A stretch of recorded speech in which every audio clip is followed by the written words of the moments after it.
All right, guys, what's going on? Welcome in. So in this one, I wanted to really shake things up a little bit. I didn't want to do the traditional preview video style. I wanted to really talk about one thing that I want to, actually, scratch want to, one thing that I need to see, one thing that I absolutely need to see from this Jets team this Sunday against the Washington Commanders. Now, as we all know, this season's pretty much a wash. Playoffs, no chance, right? The Jets were mathematically eliminated last week after the 30-0 beatdown against the division rival Miami Dolphins, a team that not only you should be familiar with, not only was it a team that was beat up, banged up, no Hill, no Howard, etc., no Holland, but it's also a team that we game planned for a couple of weeks prior on Black Friday. We played them the second time. After having some experience, they're missing some players, and we look worse. So when I look at this week's game against the Washington Commanders, after hearing comments from Sauce Gardner, extremely disappointed about missing the playoffs, after hearing comments from DJ Reed voicing the same thoughts and feelings, after listening to comments from Allen Lazard, who took a direct shot at the coaching staff after the Dolphin game, saying that not only did they out-effort us, but they also out-schemed us. Maybe that was a shot from Lazard back at Saleh, because Saleh took a shot at him a couple weeks prior when he said that Lazard's only going to be here for a year and a half,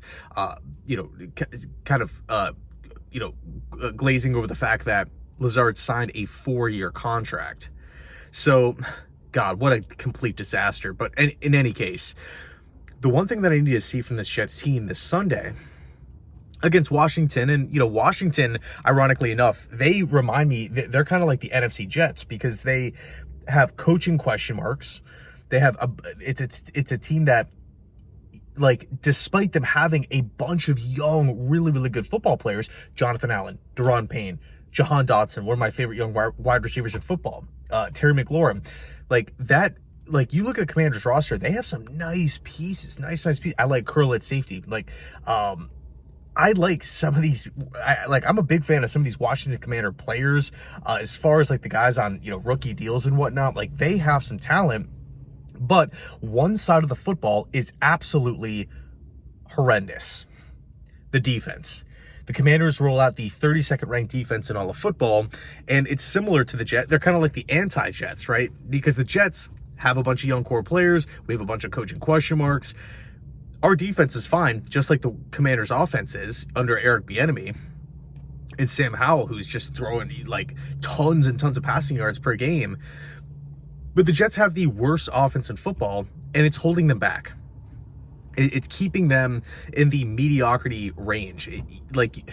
And it's just it just seems like both teams have no answers on both respected sides of the football. It's just like whatever they try, it doesn't work, and it's just so frustrating. Players are frustrated, fans are frustrated.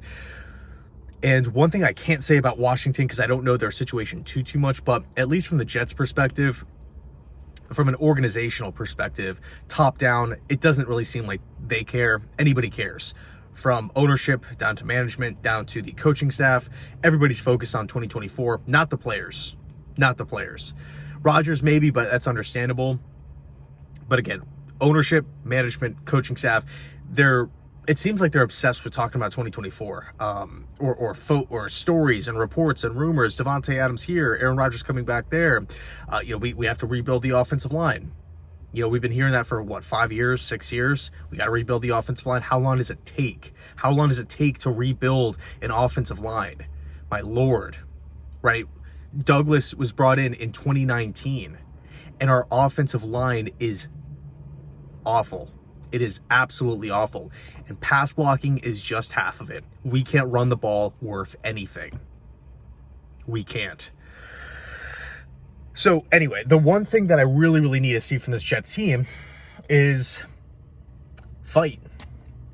Will they come out and fight? Playoffs are no longer an option. This team is, coming off an embarrassment against the Miami Dolphins. Yes, they did beat the Houston Texans. Give them credit, 30-6. It was a great win. But the previous 5 weeks, they were on a losing streak, right? They didn't win a game in the month of November. That is really, really tough. It's a tough thing to deal with, right? Understanding that as a fan, as a player. So pride's on the line in this game. You can maybe argue this is a game that the Jets should lose for draft positioning, especially because Washington is just like the Jets, where they're probably going to be picking anywhere from like 4 down to like 11, somewhere in that range. Like, you know, it's similar situation, right? But will the Jets fight? If we go out there and we look like we did against Miami, slow, sluggish, confused, not having a good game, a good game plan. The play calling is completely ineffective. Players getting frustrated. Guys on the sidelines getting frustrated. If they pan over to Aaron Rodgers and he's constantly shaking his head, this is just, it's an indictment on Robert Saleh and Nathaniel Hackett. Of course, I blame Joe Douglas more for the mess that is the 2023 New York Jets here, because I'm sure if Saleh had the players, if he had better players, he would play them. If he had Morgan Moses would be starting right now. If Joe Douglas decided to bring in a veteran backup quarterback, or Nate Herbig, which was a no-brainer, or added some more help at wide receiver, made a trade at the deadline, they would be out there. I'm sure they would probably be out there. But he didn't. Joe Douglas didn't do anything, right? He just sat idly by and watched as the weeks and weeks and weeks passed. But then in regards to Saleh, it's really, really difficult to be talking all the time, talking about what we're going to do, talking about what the league, should be, looking out for, talking about the mantras.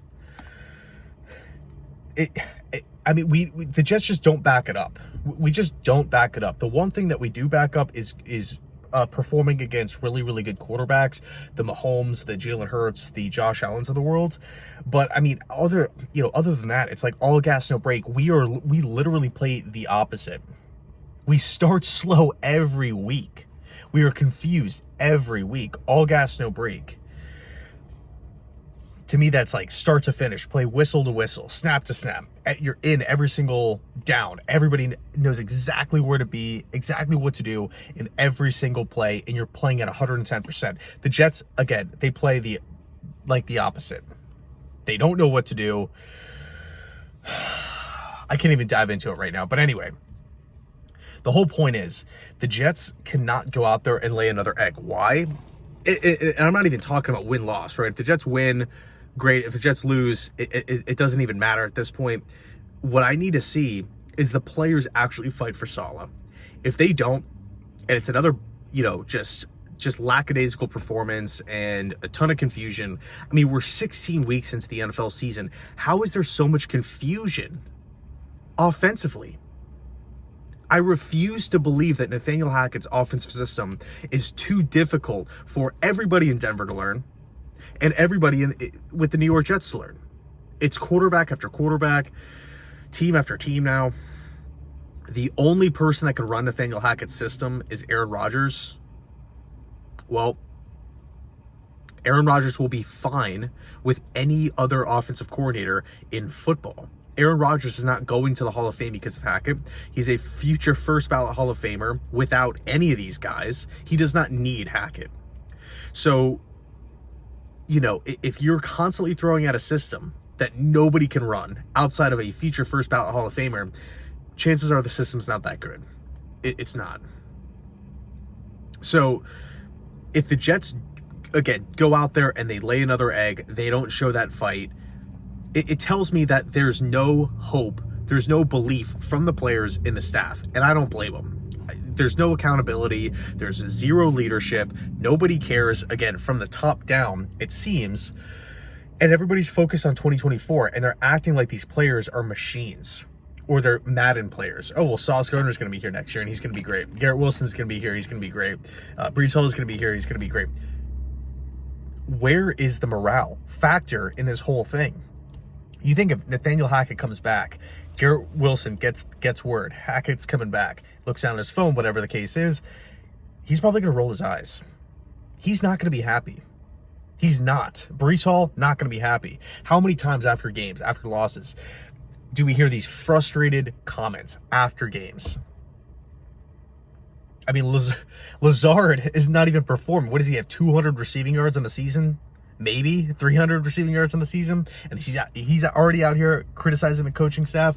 Like, come on. Man. So if the Jets go out there and it's close and they fight, that's one thing. But if we go out there and it's slow, lackadaisical confusion, it tells me that the players just, they mailed it in. They don't buy into what's solid, the mantras, Nathaniel Hackett, the system. They're done with it. They're done with it. Because at least you could say, you know what, Miami's a really good team. Buffalo's a really good team. Like all the teams that the Jets were losing, not necessarily all, but, the Chargers with Herbert, solid bunch. Vegas with Antonio Pierce, like it's a solid team. Washington is on a whole nother level down at the bottom with us. So yeah, we need to see something. If we don't, it's just an indictment on Saleh and Hackett. That's just the bottom line. And it's really, really difficult. It's one of the most difficult things in the sport of football, damn near impossible, to get guys to buy into what you're saying, to buy into the culture, right?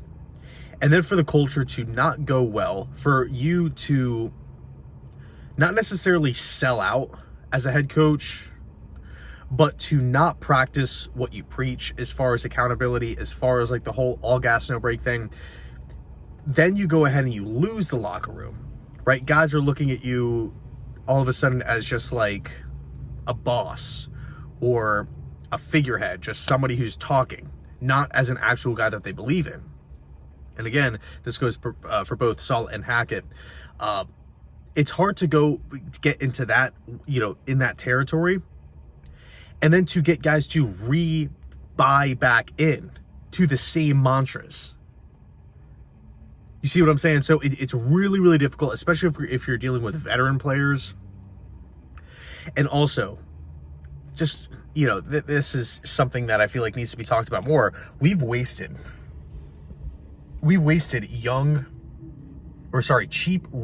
cheap deals on rookie contracts, like Sauce Gardner, Breece Hall, AVT, all the younger players that are on cheap deals. It's just another cheap. At some point, the Jets have to pay these players. So we can't keep kicking the can down the road and talking about the future and talking about this and talking about that. How about we do it in the present, please? It's one thing if you're rebuilding. It's one thing if you're coming out of the 2019 season with Adam Gase and you've won 2 games. Okay, I'll give you a pass. But if you've been here for 3 years, Saleh, Douglas, who's been here for longer, 4 years, we need to see something. We need to get to 500 and show some progression and stop talking about what we're going to do. Teams are passing us by. Well, Joe Douglas and Saleh are talking about what the Jets are going to do. The Colts have passed us by. The Texans have passed us by. The Jaguars have passed us by. So let me know your thoughts down below let me know your thoughts down below in the comment section, right? Win, loss, kind of up in the air. It doesn't really matter at this point as far as morale goes. I think what matters more is how the players respond after last week's beatdown. I would love to hear your thoughts. Thanks so much for watching. Sorry about like the ranty type of video, but again, we're eliminated from the playoffs. We're a win now team, and it just doesn't seem like anybody within the organization cares. It seems like the fans and the players care more about the team than the people running the show, and that's really, really frustrating. Anyway, thanks so much for watching, and as always, go Jets.